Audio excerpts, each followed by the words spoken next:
This is Roland Mumford of Mumford.Law. This is a video involving an Officer Sasser with the Brunswick Police Department who, through excessive force, threw a 13-year-old boy down onto the ground off his bicycle. This is a brief interview with his parents. I'm going to show a news clip about what happened, and Lackluster did a video on this. Take a look at that. Closer look at a situation that's raising eyebrows in Brunswick. A new police body camera video showing how a situation escalated from a Brunswick police officer stopping a teenager on a bike to the officer nearly using a stun gun on the teen. Tonight, the teenager's parents saying that situation just went too far. Our Renata DiGregorio is joining us now with more. And Renata, I know you spoke with our crime and safety expert about this and also showed him the video. Yeah, our First Coast News crime and safety expert says that a number of things could have been done differently in this situation so it wouldn't have escalated. He has some questions about the officer's actions, but also says the teenagers involved could have acted differently. Fellas. Police body camera video shows Brunswick police officer Robert Bryce Sasser stop 13-year-old Colt Gordon and a 19-year-old who lives with him in front of their home in September. So at this point, he's performing his lawful duty by stopping them because he sees this young man on a bicycle riding on the sidewalk, which is unlawful in the state of Georgia. First Coast News crime and safety expert Ken Jefferson watches as Sasser asks the teens how old they are, and the 19-year-old responds, old enough. Just cooperate. Give the officer your age. What you mean old enough? Older than okay. Okay, all right, my business is not with you. No. All right. You good. No, he's not. Yes, he if is. you tell him that again, that will place you in arrest for obstruction. You ain't got to All right, go in step the house, off. Step off. No, you're not going in the house. Video shows Sasser take Colt to the ground. The interaction is also caught on Colt's mother's doorbell camera. Step off.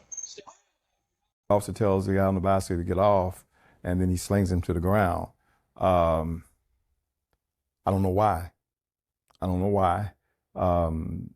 He committed a traffic offense of riding a bicycle on the sidewalk. So the compelling question is, did it require that kind of force? Video then shows Colt run to the back of his house and sit on a couch. Sasser points his stun gun at Colt. I'm about to tase you. Video shows Colt put in handcuffs, then in a police cruiser. I ain't need to run from you, bro. I'm just scared. While Sasser speaks to his mother. Your son was illegally riding his bike on the sidewalk. It shouldn't have gone as far as this. Jefferson says Colt should not have run, but from the beginning, Sasser could have handled the situation more calmly. We're talking about a kid on a bicycle on the sidewalk who hadn't did anything other than ride a bicycle on the sidewalk. And now you're tackling him to the ground. Colt was released that night, but charged with 2 traffic violations and obstruction. Charges his family says were later dismissed. He asked the Brunswick Police Department about this incident and how Sasser was able to be rehired after he was fired in 2018 following a misdemeanor charge of reckless conduct. Sasser's father, a Glynn County police lieutenant, killed his estranged wife, her boyfriend, and then himself in 2018. Investigators said Sasser allowed his father access to guns after a court ordered he give them up. We were told today that the chief of police was preparing a statement, but so far tonight we have not received it. When we do, we'll put that information on the First Coast News app. Renata DiGregorio, First Coast News, on your side. Why don't you each identify yourselves? Nicole Gordon. Brian Gordon. And you're the parents of... Colt Gordon. Guys, why don't you tell me what happened that night? I was in the backyard. We just finished watching the Alabama game, and Colt's a huge Alabama fan. And people were leaving. The 2 boys had gone on the side road as, you know, the adults are kind of spreading, going their own way. And I hear Rail screaming, Mom, Mom, Mom. I get up, I run to the front yard. I don't see Colt. As soon as I make eye contact with Colt, and I even say, where's Colt? So I make eye contact with him. As soon as he makes eye contact with me, he jumps up and runs towards me. And then he goes to the back porch and he sits down on the couch, puts his hands up, screams, I'm 13, I'm 13. That's all I've seen at the moment. The other officer threatened Colt and told him that he was an idiot, that he should not have been, don't ever run from the police officer, which we have told him, you'd never run from a police officer. Like I said, we told him you never run from the police, but we're talking about a 13-year-old kid who was scared to death, who did nothing wrong, so he's not understanding why am I being tackled? What's going on? There's my mom. So he jumps up and runs. The lady came up and, like I said, was threatening with the dog. I told him that he was an idiot, that she could let her dog out. They could have ran after him. They had so many people run this week and they haven't lost any of them. She could let that dog out on him. First, she tells him that she thought he was a grown man, but the original officer says he knew he was a kid, but yet he still tackled the kid. A lot of it doesn't make sense to me. What are your goals with filing a federal lawsuit against Officer Sasser and the Brunswick Police Department? For me, the main thing is just accountability, it's holding the officer and the department accountable.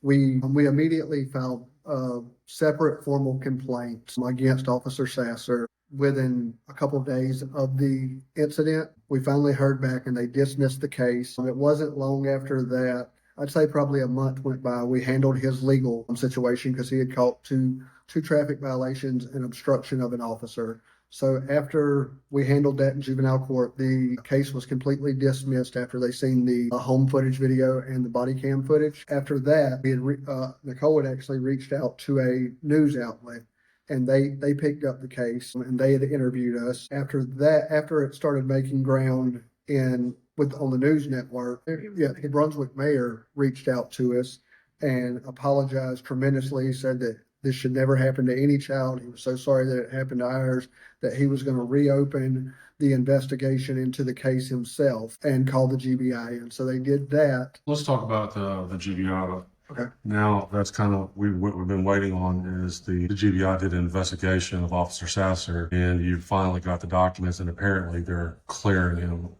What is your reaction to that? I don't understand. The gnats in the I don't room. understand. Yes. It's all laid out on video and how it's okay for an officer to put his hands on a 13-year-old child who does not have any weapons, who does not have nothing. Was a 13-year-old child sitting on the bicycle on the sidewalk. So one of the things I discussed with you all, the grand factors, where they looked at several issues. One is the nature of the charges involved. This was a kid on a bicycle without a light at night. Correct. Then the other issue was if he was concerned about your son fleeing, well, he was fleeing to His your front mom. door. This is the front yard, right? Yes, front yard. The mayor, going back to the nature of the crime or whatever, when the mayor reached out, he even told us that it should have never even been a traffic stop. It was a safety concern. Yes. For a minor child on a bicycle without lights, and that a safety concern turned bad, or could have turned even really bad. Luckily nobody was hurt. I'm in the situation worse than, the mental anguish that Colt suffered through this, being assaulted in his front yard by, a grown man, while his mom's watching and almost helpless. You know what I mean? Why do you want to sue the Brunswick Police Department also, as well as Officer Sasser individually? I don't want this to be able to happen to a kid again. And This wasn't a little who's running around who you got a phone call on, who was throwing rocks in the road. He was simply in his front yard. And what do we I know don't- about what happened before this? There was another child apparently. There was another child who was inside of his home. The mother was outside speaking with the officers. The door was kind of cracked open and Sasser walks up, pushes his way through. You hear the mother saying, I didn't tell you to go in there. You don't have permission to go in there. And he pushes on in there and snatches the son out. For me, the accountability of holding the police department is we gave them the opportunity to handle it internally, and they just pushed us out of the police department, basically, and told us once we finally got the paperwork, they were like, well, it is what it is. We've made our decision and we don't see any wrongdoing. This type of behavior is not okay. I think the argument that you're saying is that they were already on notice about his behavior going back to the days of his father and what he was capable of. And then there was that previous incident, I think July 2 years ago. Yes. And then we have this happen. And then there may be other Correct. acts that have occurred, and that establishes a practice and pattern where the police department has ratified his conduct. Yes, sir. All right. Absolutely. Well, and you guys are wanting to file a federal lawsuit. Yes, sir. All right. Thanks. Thank you.